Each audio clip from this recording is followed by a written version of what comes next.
La sainte convocation bénie du jour de la résurrection est venue. Dans le cadre des fêtes de printemps, après la Pâque et la fête des pains sans levain, Dieu nous a permis le jour de la résurrection. La Pâque est une fête précieuse pour nous, et il en est de même pour la fête des pains sans levain et le jour de la résurrection. Toutes les fêtes n'ont-elles pas une signification importante? Il y a la résurrection des injustes et la résurrection des justes, auxquelles tous les êtres humains seront confrontés à la fin. J'espère que nous pourrons tous participer à la résurrection des justes et être enlevés dans la maison céleste éternelle. Puisque les injustes sont morts, ils ont également une chance de ressusciter. Cependant, la résurrection des injustes est suivie du jugement et du châtiment éternel de Dieu. Lorsque nous y pensons, ne devrions-nous pas réaliser que nous ne devons jamais participer à la résurrection des injustes? Derrière la résurrection des justes et celle des injustes, il y a la volonté de Dieu qui a dit « Je rendrai à chacun selon ses œuvres ». Certains pensent que personne ne saura ce qu'ils ont fait et que cela disparaîtra avec le temps. Cependant, le monde spirituel ne disparaît jamais. Ne pouvons-nous pas regarder ce qui a été enregistré dans le passé? Si tout disparaissait avec le temps, ces vidéos ne pourraient pas non plus être enregistrées. Cependant, en raison du développement de la science, des choses qui se sont produites il y a 10 ans, 20 ans ou même 30 ans restent enregistrées jusqu'à aujourd'hui. Il est probable qu'aucun d'entre vous qui êtes ici n'a vécu il y a 200 ans. Vous devez tous avoir vécu moins de 100 ans. Alors, avez-vous encore des enregistrements de ce qui s'est passé il y a 50 ans? Même s'ils sont oubliés dans nos mémoires, ils restent toujours enregistrés. Dieu a déjà prouvé par la science d'aujourd'hui que les choses peuvent être enregistrées. Lorsqu'une chaîne de télévision enregistre une scène et l'envoie dans nos chambres, elle est transmise par ondes radio aux appareils sur lesquels nous pouvons voir ces scènes pendant que nous sommes à la maison. Même si nos maisons sont situées loin de la chaîne de télévision, ces scènes peuvent toujours être transportées jusqu'à nous afin que nous puissions les voir. Si nous avons de tels appareils dans le monde humain, à quel point cela doit-il être plus facile dans le monde à 4 et 5 dimensions? Cela veut dire que la manière dont nous agissons, ainsi que toutes les actions que nous faisons dans notre vie de foi aujourd'hui, ne peuvent pas être effacées ou simplement disparaître. Par conséquent, nous devons vivre une vie plus belle et gracieuse chaque jour, digne aux yeux de Dieu, pour entrer dans le royaume des cieux. Frères et sœurs, essayez de calculer le nombre de jours que nous vivons. Puisqu'une année compte 365 jours, si nous vivons 10 ans, cela veut dire que nous avons vécu 3650 jours. Et si nous vivons 20 ans, cela veut dire que nous avons vécu environ 7000 jours. Vraiment, notre vie dans ce monde est très courte. Au cours d'une vie si courte, nous devons arriver à la repentance. Même si nous passions chaque minute de notre vie à craindre Dieu et à semer de bonnes choses, ce ne serait toujours pas assez. Nous devons tous être transformés et naître de nouveau afin de pouvoir mettre à mort toute notre nature pécheresse et vivre une nouvelle vie avec un corps de justice. La question de la résurrection des justes et de la résurrection des injustes est un enseignement écrit dans les 66 livres de la Bible. C'était l'un des enseignements fondamentaux de la vérité que l'Église de Dieu a toujours transmis au temps de l'Église primitive. C'est pourquoi les saints de l'Église primitive se sont également encouragés à participer à la résurrection des justes, non à la résurrection des injustes. Moïse n'a pas choisi les plaisirs momentanés du péché, il a plutôt choisi le droit chemin de la vie, même si c'était un chemin qui l'a fait souffrir avec le peuple de Dieu. En marchant sur le droit chemin, il a subi une douleur physique momentanée. Des gens comme Ésaü ont abandonné ce qui est éternel pour les plaisirs temporaires et les divertissements de cette vie. Cependant, il y avait beaucoup de pères de la foi qui vivaient à l'opposé du type de vie qu'Ésaü menait.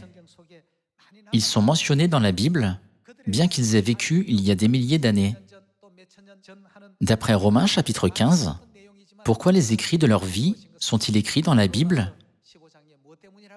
Tout a été écrit pour notre instruction. Ne cherchons-nous pas à savoir comment les gens vivaient il y a 3500 ans, bien que 3500 ans se soient déjà écoulés? Alors, ne pensez-vous pas que des événements qui se sont produits il y a des centaines d'années peuvent être vus dans le royaume des cieux?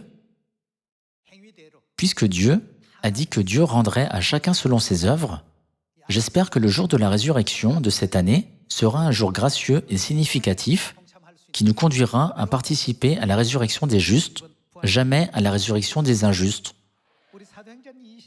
Ouvrons Actes chapitre 24. Des accusations contre l'apôtre Paul ont été portées devant le gouverneur.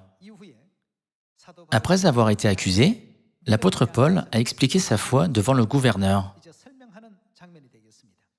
Lisons Actes chapitre 24, verset 15.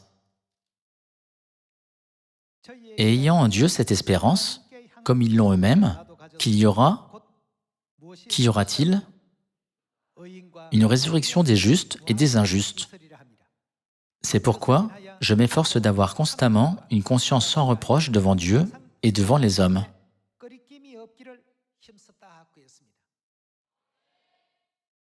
Parce qu'il savait que même une erreur le conduirait à participer à la résurrection des injustes, il a toujours fait tous les efforts possibles pour vivre une vie juste, honnête et droite aux yeux de Dieu, en étant un exemple pour tous ceux qui l'entouraient. En d'autres termes, il a expliqué sa foi extrêmement forte et a souligné qu'il vivait en obéissant aux enseignements de Dieu en disant « Je n'ai jamais rien fait contre la loi pour que je me présente ainsi devant le tribunal. » En disant cela, il a mentionné la résurrection des justes et celle des injustes. Ouvrons Apocalypse chapitre 20. Puisqu'aujourd'hui est le jour de la résurrection, nous devons penser aux questions de transformation et de résurrection. Regardons Apocalypse chapitre 20, verset 11. Puis je vis un grand trône blanc et celui qui était assis dessus. La terre et le ciel s'enfuirent devant sa face, et il ne fut plus trouvé de place pour eux. Et je vis les morts, les grands et les petits, qui se tenaient devant le trône. Des livres furent ouverts, et un autre livre fut ouvert, celui qui est le livre de vie. Et les morts furent... Comment? Ils furent jugés selon leurs œuvres, d'après ce qui était écrit dans ces livres. Selon quoi? Selon leurs œuvres. Qu'ils aient fait ce qui était juste ou mauvais, qu'ils aient vécu une vie sainte ou non, tous ces actes sont écrits dans les livres selon leurs œuvres, et ils seront jugés par ce qui est écrit dans les livres. Qui sont ces gens? Ce sont ceux qui sont décrits comme morts dans ce monde à 3 dimensions appelées terre. Quand il est dit « les morts seront jugés », cela veut dire que ceux qui participent à la résurrection des injustes seront jugés par Dieu lorsque la résurrection des justes et celle des injustes auront lieu. Continuons avec le verset 13. La mer rendit les morts qui étaient en elle. La mort et le séjour des morts rendirent les morts qui étaient en eux. Ici, cela dit encore la même chose. Et chacun fut jugé selon ses œuvres. Chacun sera jugé selon ses œuvres. Par conséquent, nous devons tous pouvoir participer à la résurrection des justes que Dieu a préparée pour nous et recevoir l'héritage du royaume éternel des cieux. L'événement qui a lieu avant le jugement est la résurrection. Le jour de la résurrection n'est-il pas le jour pour commémorer le jour où Jésus-Christ est ressuscité des morts, le 3e jour après sa mort? Après la résurrection de Jésus, il est allé à l'endroit où les disciples étaient réunis. Concernant la résurrection de Jésus, Thomas a dit « Je ne peux toujours pas croire à la résurrection de Jésus. » C'était parce que Jésus avait déjà été crucifié et il était communément admis que ceux qui croyaient en Jésus seraient également crucifiés. De plus, cela ne faisait que 3 jours qu'il avait été crucifié.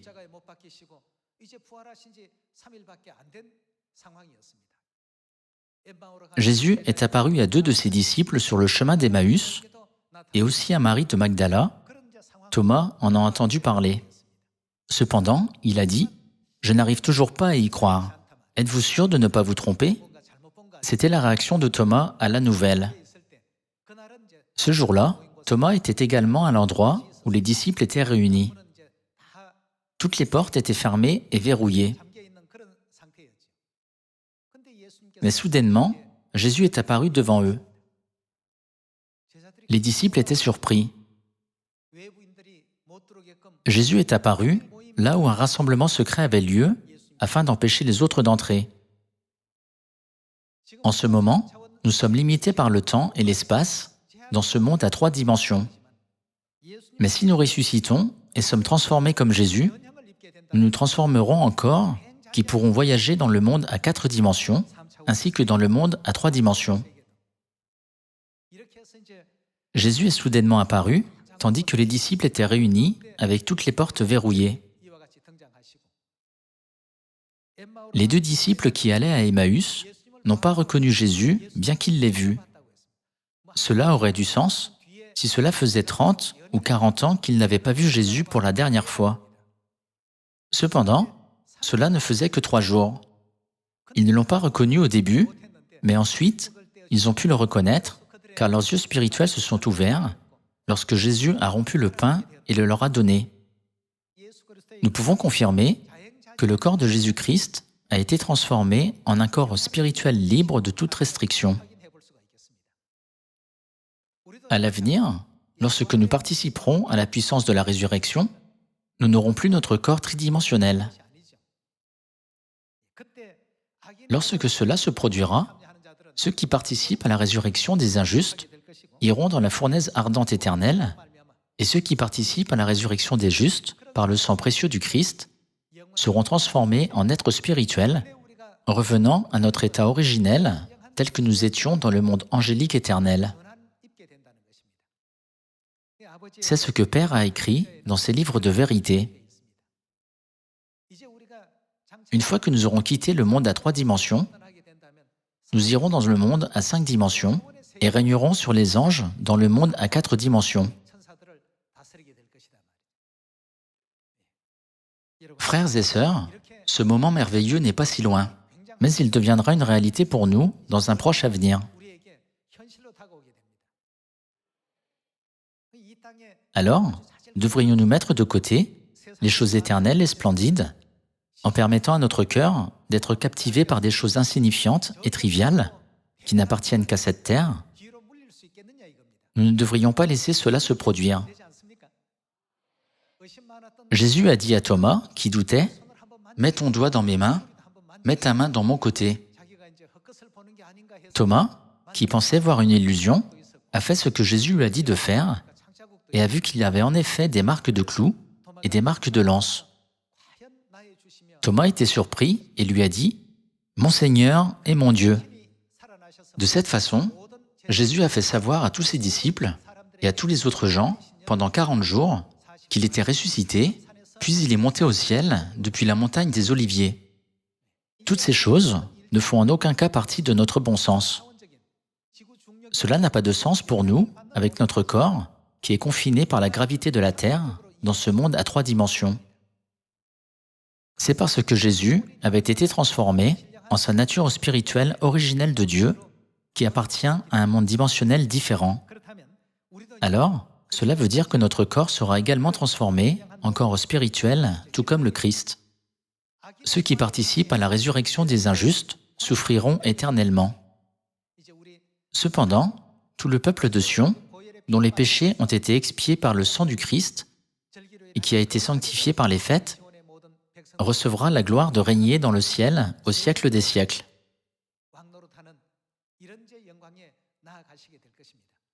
En gardant à l'esprit que nous entrerons dans une telle gloire, Veuillez ouvrir 1 Corinthiens chapitre 15. Chapitre 15, verset 45. C'est pourquoi il est écrit, le premier homme, Adam, devint une âme vivante, le dernier Adam est devenu un esprit vivifiant.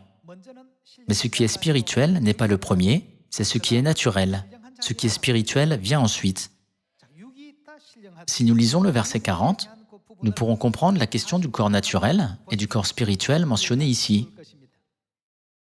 Au verset 40, il est écrit « Il y a aussi des corps célestes et des corps terrestres, mais autre est l'éclat des corps célestes, autre celui des corps terrestres. Autre est l'éclat du soleil, autre l'éclat de la lune, et autre l'éclat des étoiles. Même une étoile diffère en éclat d'une autre étoile. Ainsi en est-il de la résurrection des morts. Le corps est semé corruptible. Mais que se passera-t-il lorsque nous ressusciterons? Il ressuscite incorruptible. Il est semé méprisable, il ressuscite glorieux. Il est semé infirme, il ressuscite plein de force. Il est semé corps naturel. Et avec quel genre de corps ressusciterons-nous? Il ressuscite corps spirituel. S'il y a un corps naturel, il y a aussi un corps spirituel. La Bible nous enseigne que dans le monde angélique céleste, il y a un corps spirituel, tout comme il y a un corps naturel, physique, ici sur la terre. La Bible nous dit également que cette résurrection aura lieu le jour où Dieu viendra sur cette terre dans toute sa gloire. Allons au verset 50. Ce que je dis, frères, c'est que la chair et le sang ne peuvent hériter le royaume de Dieu et que la corruption n'hérite pas l'incorruptibilité. Voici, je vous dis un mystère, nous ne mourrons pas tous, mais tous, nous, que se passera-t-il? Tous, nous serons changés. Nous, qui sommes vivants, seront transformés en corps spirituels. Cependant, qu'en est-il de ceux qui sont morts? Continuons avec le verset 52. En un instant, en un clin d'œil, à la dernière trompette, la trompette sonnera et les morts ressusciteront incorruptibles, et nous serons changés. La résurrection et la transformation sont expliquées dans le même contexte dans la Bible. Selon les paroles de Dieu dans Romains chapitre 1, verset 20, Dieu a révélé sa volonté dans toutes les choses qu'il a créées, et dans Apocalypse chapitre 4, Dieu a dit que rien n'a été créé sans sa volonté. Examinons brièvement le principe de la résurrection parmi toute la création de Dieu. Frères et sœurs, les libellules sont très jolies.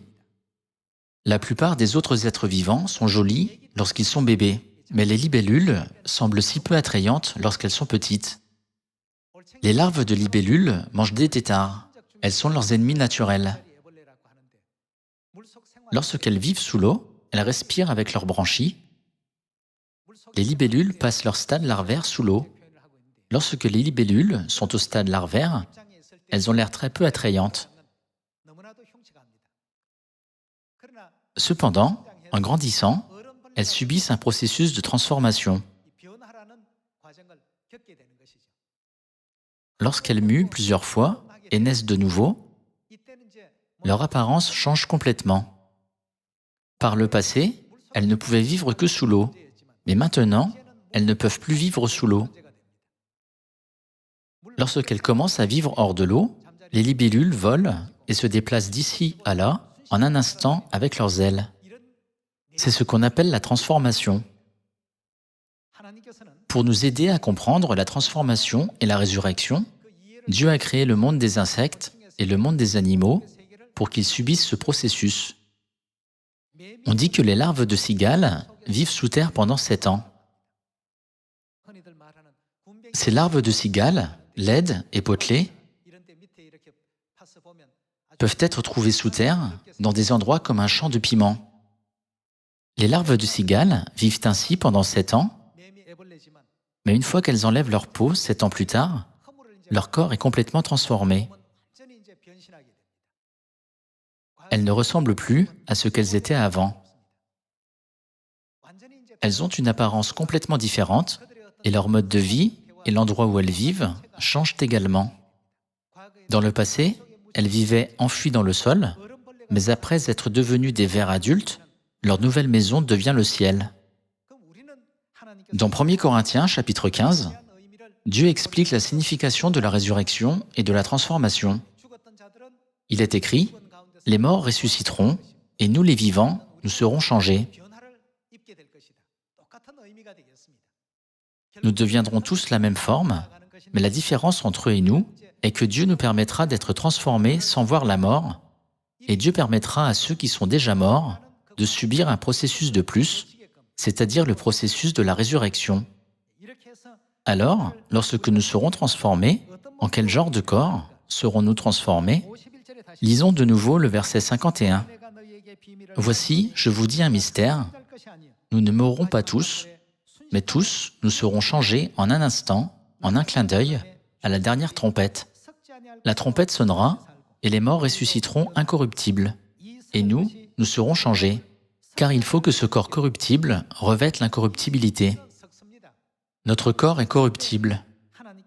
Cependant, au dernier moment où Dieu nous permettra de ressusciter et de nous transformer, nous serons littéralement transformés en corps spirituel d'immortalité à partir de notre corps mortel. Et que ce corps mortel revête l'immortalité. Passons au verset 54. Lorsque ce corps corruptible aura revêtu l'incorruptibilité et que ce corps mortel aura revêtu l'immortalité, alors s'accomplira la parole qui est écrite, « La mort a été engloutie dans la victoire. Ô mort, où est ta victoire? Ô mort, où est ton aiguillon? L'aiguillon de la mort, c'est le péché, et la puissance du péché, c'est la loi. Mais grâce soit rendue à Dieu, qui nous donne la victoire par notre Seigneur Jésus-Christ. Ainsi, mes frères bien-aimés, soyez fermes, inébranlables, travaillant de mieux en mieux à l'œuvre du Seigneur, sachant que votre travail ne sera pas vain dans le Seigneur. » Il est dit que le corps mortel revêtira l'immortalité et que le corps corruptible revêtira l'incorruptibilité. C'est un saint enseignement que Dieu a promis aux saints qui seront transformés et qui ressusciteront. Nous entrerons dans une telle gloire dans un proche avenir. Les larves de cigales se transforment en cigales adultes. Au début, les larves de libellules vivent dans l'eau, mais une fois qu'elles grandissent, elles se transforment en corps avec lesquels elles peuvent se déplacer vers le nord, le sud, l'est, l'ouest et voler librement en un instant. Puisque nous avons étudié la promesse de Dieu contenue dans la résurrection aujourd'hui, gravons dans notre cœur que nous ne devons jamais participer à la résurrection des injustes, mais à la résurrection des justes. Ouvrons Philippiens chapitre 3. Philippiens chapitre 3, verset 20. Mais nous sommes citoyens des cieux, d'où nous attendons aussi comme sauveur le Seigneur Jésus-Christ, qui transformera le corps de notre humiliation, c'est-à-dire notre corps de chair, en le rendant semblable au corps de sa gloire, par le pouvoir qu'il a de s'assujettir toutes choses. Cela veut dire que notre corps sera transformé.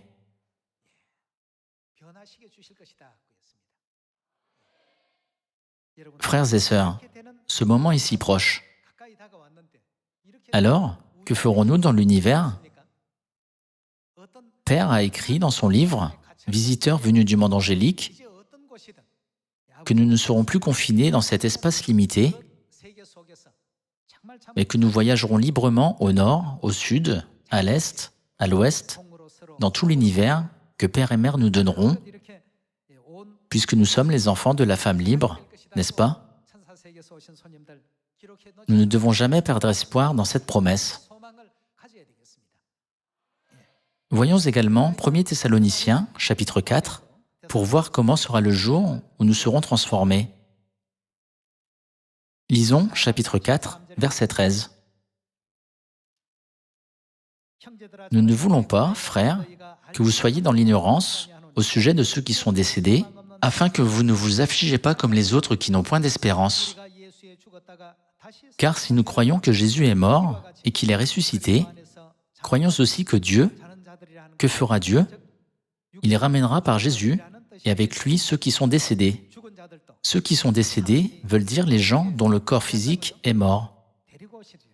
Voici en effet ce que nous vous déclarons d'après la parole du Seigneur. Nous les vivants, restés pour l'avènement du Seigneur, nous ne devancerons pas ceux qui sont décédés. Car le Seigneur lui-même a un signal donné, à la voix d'un archange, et au son de la trompette de Dieu, descendra du ciel, et les morts en Christ ressusciteront premièrement. Ensuite, nous les vivants, qui serons restés, nous serons tous ensemble enlevés avec eux sur des nuées, à la rencontre du Seigneur, dans les airs, et ainsi nous serons toujours avec le Seigneur. Consolez-vous donc les uns les autres par ces paroles. Ces paroles ne sont-elles pas vraiment réconfortantes? Espérons le temps glorieux où nous participerons tous à la résurrection des justes et retournerons dans le royaume éternel de notre Père et de notre Mère, qui est notre maison éternelle. Dieu nous a libérés de la puissance du péché et de la mort. Dieu nous a permis de devenir les enfants de la femme libre afin que nous puissions participer à la résurrection des justes. Cependant, il y a des choses que nous devons faire jusqu'au moment où Père viendra sur cette terre pour nous prendre. Dieu a promis qu'il nous rendrait selon nos œuvres. Gardons cette promesse dans notre cœur et travaillons dur pour l'Évangile afin que beaucoup de nos belles œuvres puissent être écrites dans le livre des actes célestes. Les choses sur cette terre sont vraiment momentanées et vraiment temporaires. Le temps passe vite. Nous pensons souvent, 10 ans ont déjà passé, 20 ans ont déjà passé. C'est comme si c'était hier, lorsque Père est monté au ciel. C'est tellement étonnant. Cela ressemble à un mensonge. J'ai souvent l'impression que nous avons fait un bond en avant dans le temps. Je crois que le temps qui reste continuera à être comme cela. Je ne sais pas si les jeunes adultes pourront avoir le temps d'atteindre mon âge et faire l'expérience de cela, mais j'étais aussi à leur place. À l'époque, je ne prenais pas vraiment à cœur ce que les personnes âgées disaient. J'ai simplement pensé, je suppose que tout le monde dit des choses comme cela en vieillissant. Cependant, ce sont les vraies paroles de Dieu concernant nos âmes. Ne faisons pas des choses qui nous conduiront à la résurrection des injustes, mais soyons capables de participer à la résurrection des justes, afin que nous puissions faire l'expérience de la transformation de notre corps mortel en corps immortel. Aujourd'hui est le jour de la résurrection. C'est le jour où le Christ est ressuscité des morts et le jour où il a complètement détruit la puissance de la mort et des ténèbres. J'espère que toutes les ténèbres seront brisées et que toutes les pensées qui mènent au péché et à la mort seront également détruites de notre cœur, afin que Dieu, qui est la lumière, puisse être complètement en nous et que nous puissions vivre le reste de notre vie heureux avec Dieu. Merci beaucoup. Que Dieu vous bénisse.